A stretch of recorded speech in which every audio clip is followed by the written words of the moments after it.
Hey, how you doing? How you doing? I'm Greg here on the Bun Nog. And it looks like the sun's coming out a little bit underneath some gray clouds. I did not get any rain last night, so I'm a little disappointed because I set up a little bit of a water catchment device, let's call it, over on the backside with my water tanks. So I figured what I tried to do was catch some rain and guide it into my last, charcoal tank so that it could fill up faster than, the filtering through the tanks from the well. And I did that with that other piece of tin. Remember, I had the case of the missing tin, right? So I found that anyway, but I need it. It's really long, right? So I was like, how am I gonna do this? I'll probably show it to you in a minute, but I had to get the tin underneath the roof level to go into, into my shop and on top of that water tank. And it was a long stretch, so I'm like, well, I can't tie it up and hang in the trees. And of course, I netted up the top of there so in case any leaves get in there, it won't go into the water. But I managed to figure out that I took my old bamboo ladder, because that's pretty long, and I put the bamboo ladder on top of the rings and then all the way out to the tree branches over the pond there.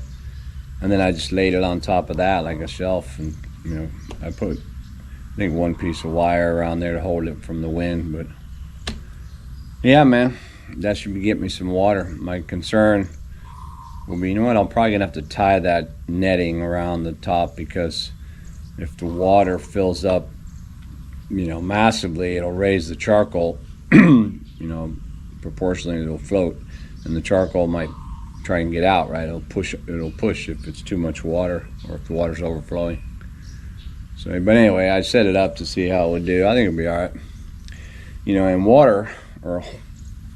water problems, challenges are probably the biggest challenge on farm, especially, I don't care where it is actually. Farms use a lot of water, man. And whether you're a goat farmer like Toon and Lay on the Porpiang farm over there in Kompeng Pit province, they're about 45 minutes, no, about 30 minutes from here, 45 minutes from here, if you haven't seen their channel. He's a British guy that does goats and other things. I think they sell crayfish and stuff. Pretty cool, but massive undertaking. I mean, they got a lot of water over there, but dude, you got to use water to clean all your, goat houses and all that. And if you're got a piggery like my neighbor over there, Bum, it's not a massive piggery, but he's got probably 50 pigs, and it's all cemented, and so he's constantly, cleaning. I've walked, actually he's very clean, because I've walked through there a couple times, and I don't even like smell pigs or whatever, unless he's moving manure around or something. But anyway, yeah, so water challenges, man. And here, I think I might have shared on a previous video, a couple of videos back, how we had guests in the house part of the shop house, and they the one water challenge was the dang nipple on the dial of the hot water heater was not in the heater part, so when you turn the hot water on, it didn't grab it to turn the thermostat, so I had to pop the top off and then just reset that and make sure it was right. So they had no hot water over there, but now it's a simple fix. But there must have been, or there must be, because I haven't fixed it yet, a leak where the tank, on the new toilet, where the tank meets the toilet, right? Because it's not the float or anything. I changed the flap, but the tank is slowly draining, which will cause the pump to stay on. Obviously, it tries to fill the tank again repeatedly. So I got to pull the tank off and reseat it. I did buy another rubber ring for that, but that also resulted in the blue tank over there damn near emptying. So I went, what? I had to shut everything down, turn that water off to that building and sort that out, whatever. And then the other night we went out to dinner and came back, and it was dark when we come back. And we're just out to dinner, whatever, no problem. But we were out for a little bit, a couple hours probably. And then we come back, and I went upstairs, and Dot, she usually goes around and just kind of tiddles around and looks for stuff to turn off or this or that before she comes up the stairs. And she come upstairs. I was in my room there, my computer room, and she goes, did you wash something off, or you use the water? And I'm like, what? No. She goes, because there's a shitload of water downstairs on the deck. I'm like, what? So I come down here. Oh man, it was wet everywhere. It was all flooded kind of here, but I'm thinking, what happened? And then what happened was on my pump, so the rain had kind of inundated the mud here, and this thing sank, which canted this part of the pipe down. I have since put another brick and piece of wood under there to keep it level, but when it was on an angle like that, when the pump would be, when pump would go on, your shower or whatever, this thing would kick up a little bit, like boom, boom, boom, and the vibration. This I don't glue, although I did put some glue on it now. It probably don't matter, but anyway, this I don't glue because servicing the pump, and if I need to take it off, I can just pop this off and deal with it, whatever, and unscrew this or whatever. But anyway, so the vibration of this thing moving up and down popped this thing out, and so all the water from the damn tank, unfortunately I think it was only about half full, all the water tanks were flushing out and just pumped itself out. And actually when I came downstairs to check the water that she was talking about, the pump was on, right? Because it's still screaming like, I need water. And I'm like, so I over here real quick unplugged the main power for the pump and that, shut it down and that. So now I'm like, shit, that tank's empty. And then that tank was actually empty also, because I hadn't been using that side of the property for water, the last few days, so I didn't really need to fill that blue tank. But sure enough, I'm like, oh my god. So I just waited, and then the next morning got right on it, which was yesterday, I don't know, maybe the day before yesterday. Got right on it, and I had to, and when I looked inside that tank, remember that thing's brand new, right? So I looked inside it, man, there's like sediment on the bottom. And I knew what happened was because the smaller tank has sediment on the bottom normally. And before it goes through filter into the water. But anyway, the pump here, was sucking so hard that it sucked the bottom of that sediment up to fill that tank. So now that tank is there. I wound up I actually had to cut the pipe on that blue tank, remove it, wash it all out, turn it upside down. Actually got in that blue tank, half of my body, and scrubbed, because that's a really old tank, but let's not buy a new one. So scrubbed that tank and cleaned it, and then I had to come over here, and this one I can't get inside this tank. I mean, I probably could have, but I probably would have never got out. So I had to disconnect the pipes and basically tilt the tank over far enough to where I could get the hose in there and hose all that sediment out to clean that tank. And then after both tanks are clean, and everything's reconnected, then I have to start the whole filtration process with my 3 tanks to fill that tank back up, so that I can then turn the pump on and and suck out the clean water to fill this tank. And it's too funny because the first time I filled this whole tank all the way up because I want to see how many days it would take to use, and it'd been about a week or so. I'm still using water, and I was like, hey, dang, man, telling my wife, I was going, hey, man, it's like almost a week now, there's still plenty of water in there. She goes, oh no, I've been filling it. I'm like, what?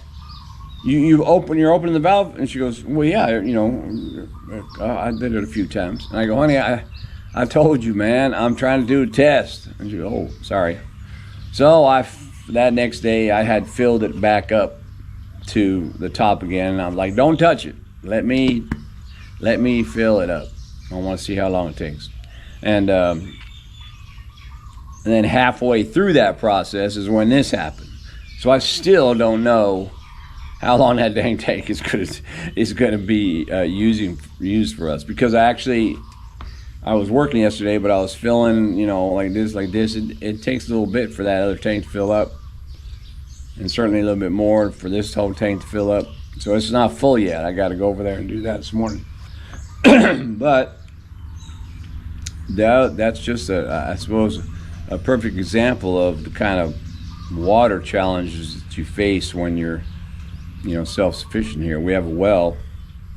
Now, could I have installed a 100,000 baht unit that sucks water automatically out of the well, puts it into a high pressure tank filter, into another high pressure pump,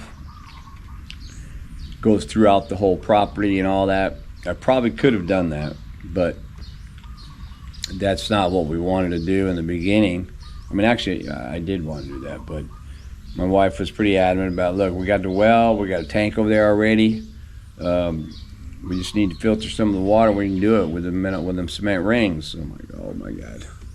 So that's why I built the 3-tier stack over there for the cement rings. Although in hindsight, I would have made a rack and put that thing at a higher gravity, because this low gravity just ain't working, man.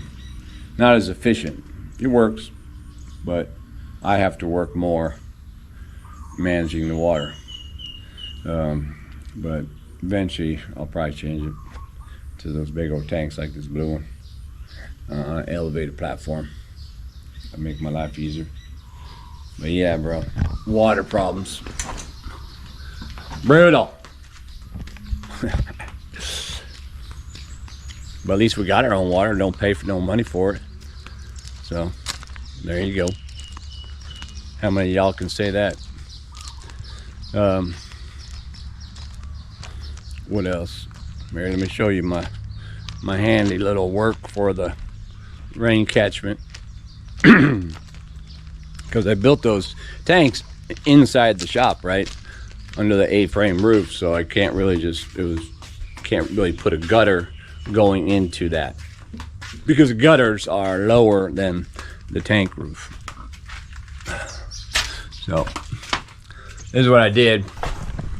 I put the netting over here at the top real quick, and this is so there's the bottom of the ladder, goes on top of the lip here, and then I put that tin on top of the ladder, and it goes all the way out there. So I got this running board. That's that piece of metal right there, or that wire, big old loop. It's like old cable wire from the power poles. But yeah, man, that was a bummer doing all that. It took me a while to do that too, but I got it up there, and so it's really just, just waiting for rain, man, see if it works. Oh, that's right, wait a minute. I can put a little water in here.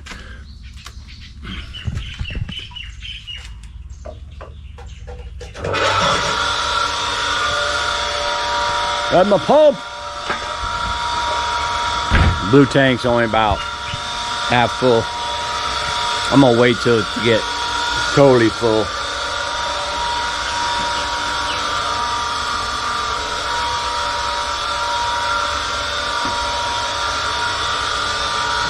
But it's cool, actually. It's a little bit cooler. The sun was coming out just a few minutes ago. Maybe it's hiding again. A little overcast. It's actually perfect weather to be working. Yeah, perfect weather to be working. Although, speaking of working, I kicked my butt yesterday again, because I worked on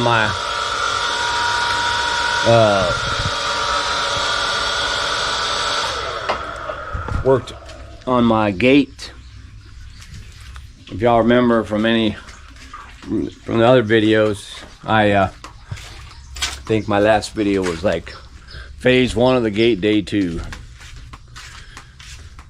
And it rained, I think, those first 2 times I worked on the gate.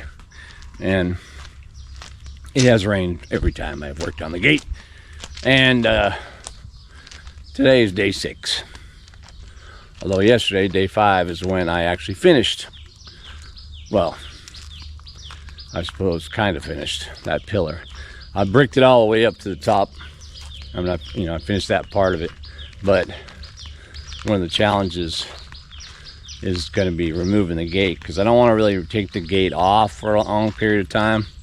So I'm thinking I'm just going to leave all the gates on there and build both poles until I'm finished.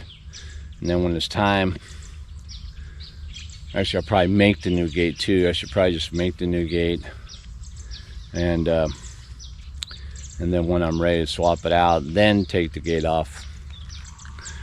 Hey, another little interesting feature here. You remember my sala, right? I think I shared that way up there they got those weaver bird nests, and I have them in the big old tree by the outdoor kitchen, and in that corner of the pond, and in that corner of the pond, lots of weaver birds. And I'm thinking, oh cool. As a matter of fact, there's one right there. I don't know if you can see him. He's on the edge, yellow and black, and he's looking to peel off pieces of this grass to get up there and make more nests, right?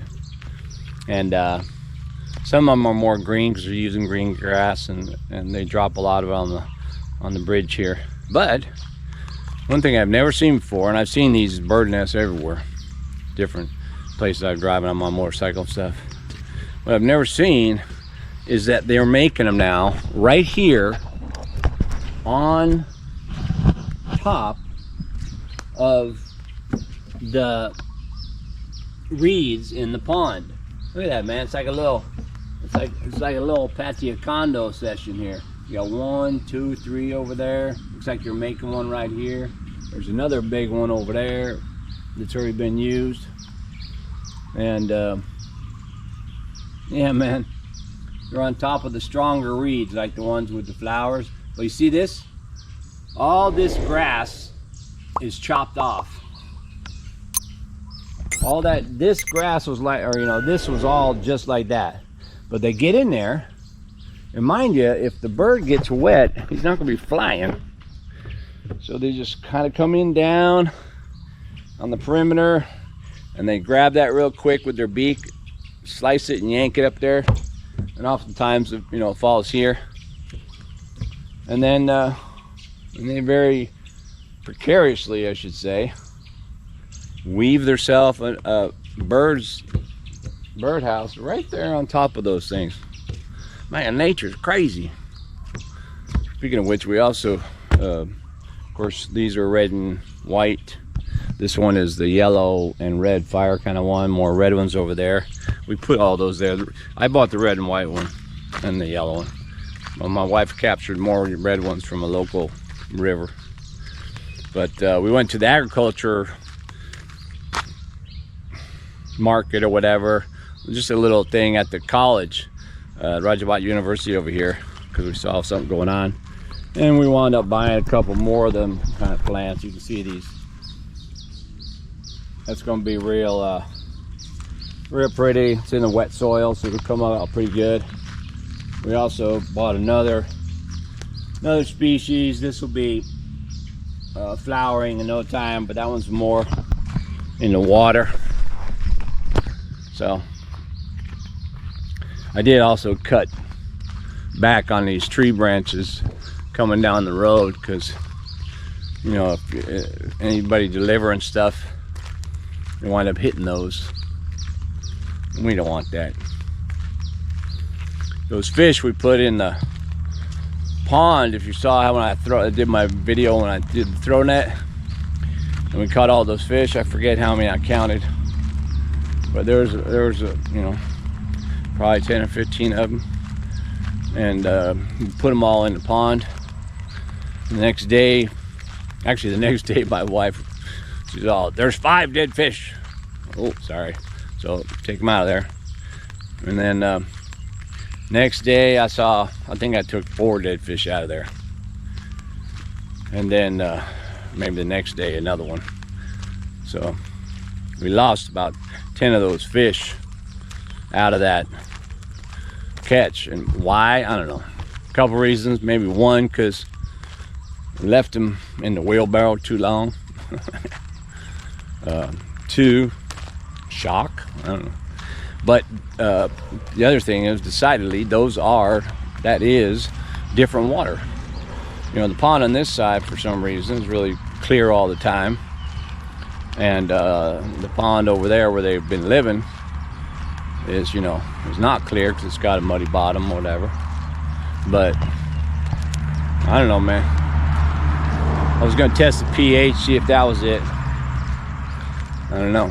Although I do know when I put the water sealer on that wood, there was a few drops of whatever that went into the water. But I don't think that would have killed all the fish. And with all the grass and plants, you know, they filter that stuff out. Anyway, well, here at my gate, ta-da, I got, here, let me turn this around here for you.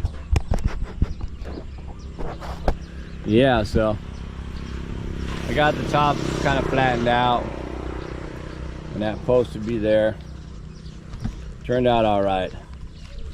It's a bit rough, but you know, it's going to be, I'm going to put the whole facade on there, render it. I kind of started this one to see what it looks like. Gonna get there. And this one, that wasn't easy, man. I got my power bill. Look at this, is where the guy comes and sticks power bill. Let's see what my power bill is. I'm thinking, should it be more or should it be less? I think it should be less or the same. Yeah, it's actually more. It's 300. Yeah, of course, my battery again. And funny, I told myself this morning I was going to shut the camera off. I was walking between 2 places or whatever. No, I didn't do that. So yeah, check it out. I got 4 power slips, but there's really only 2 bills. One slip actually says mobile application at the top, so maybe you can use that to scan and pay or something, I don't know. And we have 2 meters on the property. One is just our house, and one is the small knockdown and the shop house together. So it looks like this, probably the small knockdown house is 489 baht. The other one, ours, is 3,168 baht. I did bring my motorcycle when I went and got the other battery. My wife just went to pick up her mom or drop her mom at the clinic for diabetes or something. Anyway, yeah, man. So, you know, it's still less than $100. Actually, with both of them, it's probably just, for both power bills combined, it's probably $110 US. It's all right. Could be lower, and probably will be lower, but you know. But yeah, the well, that's right. I wonder. I was going to show you on the gate pillar or whatever you call it. Yeah, I left the, you know, like I say, I left the gate attached, so I'm gonna fill that in later. But it's a good morning, so I might be able to get some work done. Anyway. Yeah. So that's all I'm gonna be doing, is working. I should be able to get that data. Hopefully it doesn't take me 5 more days to finish the other pillar, because you know, now I know, I mean, I know what to look out for, what some of the mistakes were that I made when I was doing bricks, and how many, you know, I do have to cut some bricks. I looked at trying to do it differently so I didn't have to cut, but you know, I should have measured all that before I started, but I didn't. So now I'm just gonna, you know, it's not too difficult to cut bricks. It only takes a couple seconds, and then get that one done. But yeah, hopefully only maybe 2-3 days. And mixing cement is what's the problem. You know, 4 or 5 batches of cement every day. Whew. All right, man. Well, where did my hat? Almost thought I lost my hat. So yeah, that's about it from life here on the farm in Thailand. And thanks for watching, and keep watching. And I'll get back at you with more bullshit from here on the farm. Bye.